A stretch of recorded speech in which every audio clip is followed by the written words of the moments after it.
देव नेमकी त्याच माणसांची परीक्षा का घेतो जे कुणाच वाईट करत नाहीत, आपले आपले जगतात, कुणालाही कुठलाच त्रास न देता?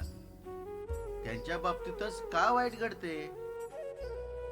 जे फसवत नाहीत, निस्वार्थपणे जगतात, कुणाकडून कुठलीही अपेक्षा न ठेवता प्रामाणिक राहतात, निर्मळ मनाने आणि सगळ्यांना आपलंसं मानतात, त्यांनाच का सहन करावं लागतं?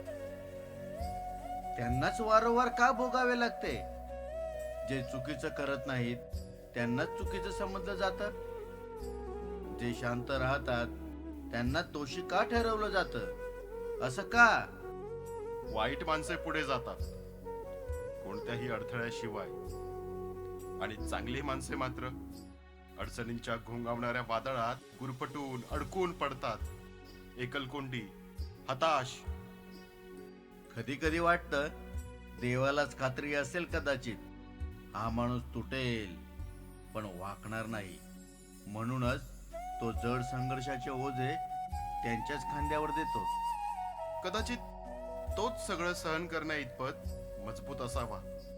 आणि हो, देव वाईट वागतो असं वाटतं, पण तो ठरवून करत असावा, आयुष्यातील पुढील प्रसंगासाठी घडवत असावा.